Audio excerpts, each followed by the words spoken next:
If you are on food stamps or EBT, listen up. Your benefits are changing on October 1st. This is going to affect all 42 million people on SNAP benefits. So I'm going to explain in detail what these changes are and how they affect you. Now, President Trump has issued several executive orders that have radically changed the food stamp program, and all those changes are coming to head on October the 1st. There's a lot of confusion around it, so I am going to explain to you how it's going to affect your benefit amount, asset limit, income limit, and other deductions that were previously allowed but that have been changed tremendously. I'm also going to talk about changes that states are making specifically in their food samples program that is going to affect millions of people. My name is Wami. I am a government benefits expert. For 15 years, I've been helping seniors get the retirement benefits they deserve. If you are new here, welcome. I am glad you're here. Please do me a favor. Go into the comments and let me know your city and your state because I like to know where you're watching this channel from. And if you've been watching this channel for a while, thank you. I appreciate you for being here. We have a lot to cover. Let's start with the good news. So, food stamp benefits are going up starting October the 1st, and as you can see from this article, it says what you need to know about significant changes. The key word here is significant changes to SNAP benefits. And so the first change that I want to talk about is the amount of food stamps you can get. So, starting October 1st, 2025 to September 30th, 2026, the maximum amount a household of one person can get is going to increase to $298. If you're a household of two, the maximum food stamps amount you can get is $546. A household of four, $994, almost $1,000. And if you're a household of six, $1,421. So that is the biggest change I want to talk about because a bit of good news, because your food stamp benefits continue to go up. Now, the next change I want to talk about is the income limit. Now, when it comes to income limit, there are two different thresholds. So I'm going to talk about income limit for seniors, and then I'm going to talk about income limit for everybody else because seniors have a specific income limit that applies to them. So I'm going to start with the income limit for the general population so that you can see the difference between what seniors, the threshold that seniors have to pretty much follow, and what the general population. So starting October 1st, if you want to apply for food stamps, your gross income limit has to be less than $1,696 if you're a household of one. A household of two is $2,292. A household of four is $3,483, and a household of six is $4,675. At the top, you can see that gross income limit is 135-30-30-30% of the federal poverty level. That is an important number to keep up because each year the government releases the federal poverty level numbers and it shows you what the government considers as poverty, and they use that data to determine a lot of government programs including food stamps. So if you look at this 2025 federal poverty level data, you can see that 100% of poverty is 15,650 or less, and 130,000, 130% of the federal poverty level is 20,345 for an individual. So that 20,345 is what you have to look at to divide by 12 to get your monthly data. So when I showed you the income limit for food stamps, a household of one is 130% of the federal poverty level. That is 1,696. It is that number is taken from this chart. $20,345. So that is the income limit. Now let's go to the income limit for seniors because I told you there is a special income limit that applies only to seniors. So let's talk about that. So I am going to show you a different set of data that only applies specifically to seniors. And here it is. So seniors have a much more generous income limit, and it's 165% of the federal poverty level. So if you're a senior citizen, you have more opportunity to qualify for food stamp. So in 2025, 2026, if you make less than $2,152, you are eligible. Or if you're an elderly disabled person, you also fall under the same requirement if you live in the lower 48 states, DC, Guam, and the Virgin Island. Alaska and Hawaii have different income limits that are usually higher because the cost of living there is much higher than the lower 48, so that is the income limit. Now, let's talk about the asset limit. That's another change that is happening. The asset limit applies to a lot of states have asset limit, and it talks about the resources that you have in the bank in specific, financial instruments that they are tracking to make sure that you don't have too much money and are applying for government assistance. So for SNAP, benefits starting October 1st. Household with at least one member who is age 60 or older only have to comply with $4,500 or less or more in asset. So if you have more than $4,500 in your bank account as a senior citizen or somebody that is disabled, you are not eligible for SNAP. You have to have less than $4,500. For everybody else, that number is $3,000. So you cannot have more than $3,000 in your bank account in terms of asset to apply for food stamps. Now, one of the areas that seniors have been really frustrated when it comes to food stamps is the minimum amount. What is the minimum food stamps you can get if you are eligible? A lot of seniors apply for food stamps and then they go through the whole process and then they find out that they only get the minimum benefit. Last year, the minimum benefit was $23. This year, they were super generous, and I'm being funny here. They increased it to $24. So it hasn't changed that much. It only went out by $1. And so this is another source of frustration for seniors. And I've recorded a video previously talking about how you can get more food stamps. The things that you need to do, including paying attention to your deductions. And so next thing I want to talk about is the standard deductions that are allowed for food stamps. And these are things that you need to be aware of so that when you are applying for food stamps or reapplying or getting your annual or semi-annual renewal, you are making sure that they are looking at everything that you are eligible for that can increase your benefit. So when it comes to deductions, there's a standard deduction for household sizes 1 to 2. That is $29.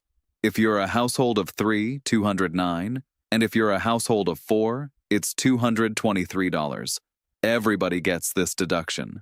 And then there are additional deductions that can be taken depending on your circumstances, and that's where seniors come in because there are things about utilities, about, medical bills that are eligible for deduction. So when you apply or you have your SNAP benefits reviewed, make sure that whoever you are talking to is deducting everything that you are eligible for as a senior citizen when you're applying for SNAP. So those are the big changes that are happening with food stamps when it comes to the application process. How much food stamps you can get, what the minimum benefit is, what the income limit is, what the asset limit is. So that's the first change. The second big change is about an executive order that the president issued that is now going to cause a lot of people to lose their benefits. Now, that is not good news, but it's news that you have to be aware of in case your benefits are impacted. So this is from the Center on Budget and Policy Priorities. Many low-income people will soon begin to lose food assistance under Republican megabill. USDA's delayed guidance risk deeper cuts to eligible people. And this came out on September the 10th, about a week ago. So let's talk about it. So it says, the Department of Agriculture has begun publishing guidance outlining how states must begin implementing some of the deepest SNAP cuts from the Republican megabill enacted in July.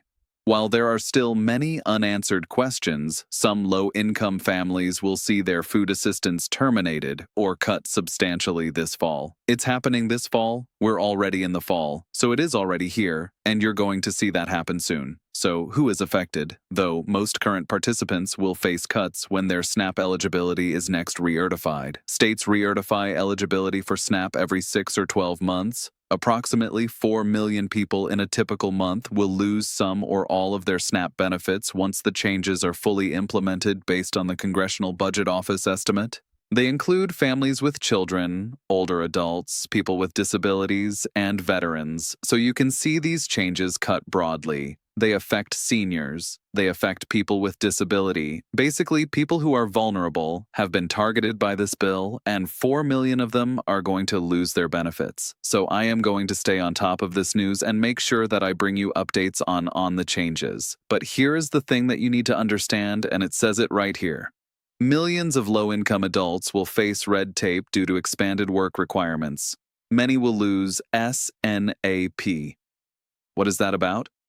The mega bill dramatically expands SNAP's harsh and ineffective work requirements in two ways. The first one is applying the work requirement to additional vulnerable populations. Here is where seniors need to pay attention. The law applies the work requirement to older adults aged 55 through 64 and parents with children, aged 14 and older for the first time. It also removes exemptions. Here's the thing, it also removes exemptions for veterans, people experiencing homelessness, and young people who recently aged out of foster care. These exemptions were added in bipartisan legislation in 2033. They've now been taken away. So unless you can document 20 hours of week or participation in a narrow set of work activities or prove that you qualify for an exemption, you are going to lose your food stamps benefits. And the CBO estimates that 1.4 million people newly subject to the limit will cut off SNAP in a typical month when it is fully in effect. When these adults are cut off from SNAP, benefits will be reduced significantly for their remaining household members, including children in school. We estimate that 500,000 additional people will experience a benefit cut as a result, including children, people with disabilities, and older adults. So that is a lot. And then the next place that they are cutting food stamps is dramatically limiting waivers in areas of high unemployment. Previously, when states have high unemployment in certain areas in their state, they are able to apply for exemption so that more of those people who are unemployed for a long period of time can apply for food stamps and get help. That is being taken away. So let's read some more. The mega bill also substantially curtails states' ability to temporarily waive a 3-month limit in areas with insufficient jobs based on local labor market conditions. As of September 1st, 2025, 20 states had previously been approved for certain areas of their state, and California, Illinois, Nevada, District of Columbia, Guam, and Virgin Island had waivers for their entire state. But under the mega bill, only areas with unemployment rate above 10% will be eligible for a waiver, which means very few areas will continue to qualify. As a result, many more people will be subject to the 3-month limit and cut off from SNAP, especially if they live in areas with fewer job opportunities. This is actually much worse than I thought it's going to be. So I will stay on top of this story and bring you additional details as they become available. The next place that they are making a lot of changes that you need to be aware of is what you can buy with your food stamps benefit.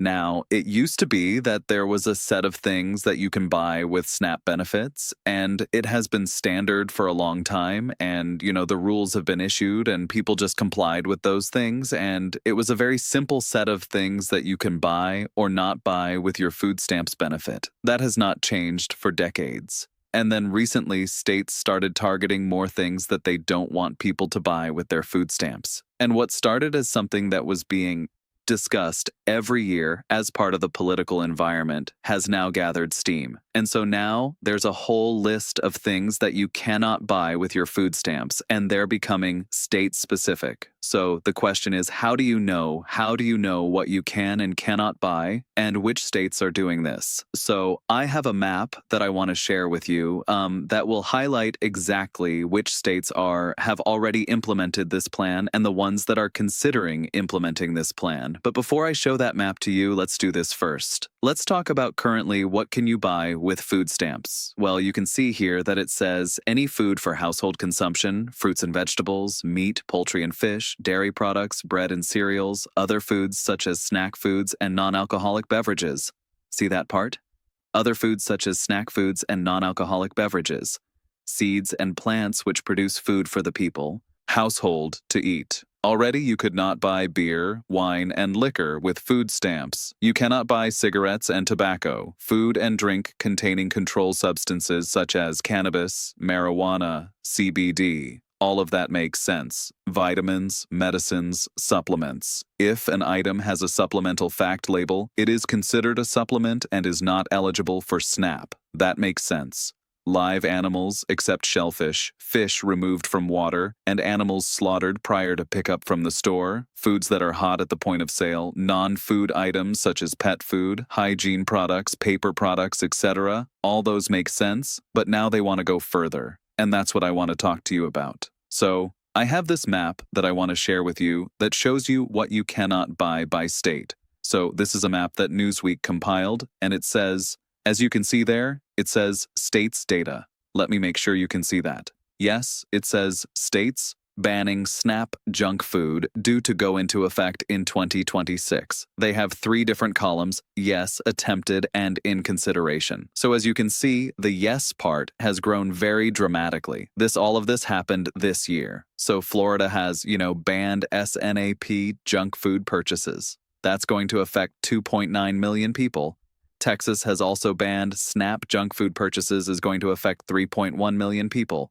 Louisiana, 847,000 people are going to affected. Oklahoma, 686,000. Arkansas, 240,000. West Virginia, 277,000. Indiana, 610,000 people are going to impacted. Iowa, 259,000. Nebraska, 155. Colorado, 584,000, Utah 69,000, and Idaho 130,000. So it is concentrated in the mid-middle part of the country and the South.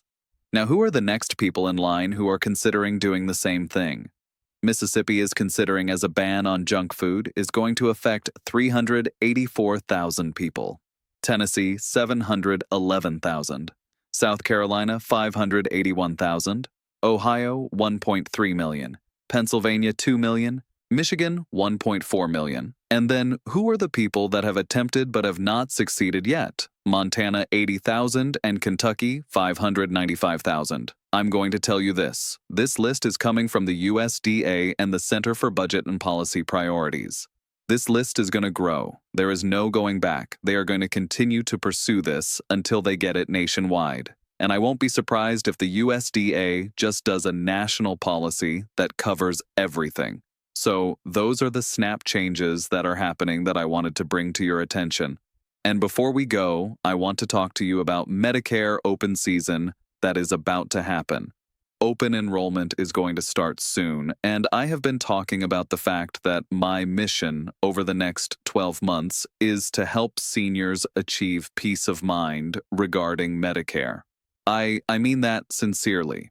I want you to have peace of mind regarding your Medicare benefits. Why is that important? Because not having peace of mind, meaning that there could be surprises. You could be on a policy that you think would cover the things that you need, and then your plan would drop you, or you think that you have certain coverages and you find out that the hospital network or the doctor network you needed is no longer part of your plan. That is happening a lot. And so our partner, Chapter Medicare, we are partnering with them because they are the unbiased advisor that you need in your corner to help you get that peace of mind about Medicare. Why is that important? Well, it can cost you. The average senior spends $300,000 on Medicare during their retirement, and it can affect your health. Access to the right services when you need it the most is what every senior wants. But it does not come automatically. The government does not just put you in a good Medicare program. You have to take the initiative to do that. And because there are 24,000 plans, you need somebody that is knowledgeable about what is the best plan in your local area that fits your budget, fits your needs, and can provide you the best coverage you need because you've earned it. You paid into Medicare for decades. Now you qualify. You're eligible. Why not maximize what you get out of it? And Chapter Medicare is the solution. Chapter has helped over 2,000 of our viewers. Like, you get that peace of mind about Medicare that I'm talking about, because when you call them, they are going to look at your plan and tell you whether you're in the right plan or not. If you're not, they are going to show you options available in your local area that meets your budget, meet your coverage needs, your prescription drugs, the hospital networks, the doctors you need, and then help you make an informed decision. So, call 539-20-52147 today. Don't delay, because the window to make a change is about to open and you want to be first in line to get that done. Or call, you can fill out a short form. I'm going to put the form in the description in the comments. I'm going to pin it to our comments and you can click on it. It takes less than a minute. Fill it out and they will reach out to you and help you. Or you can go to askchapter.org/insider. These guys are the real deal, and they can save you $1,100 a year, a plus rating from the Better Business Bureau. Tons of 5-star reviews that we've been sharing online from people that we have sent to Chapter that have had a great experience. We want to make sure that you get that experience too. So give them a call today. The window, as I said, is very small, and you want to get this done as soon as possible. So if you like what you heard today, hit the like button, hit the subscribe button, and I'm looking forward to seeing you on another video tomorrow.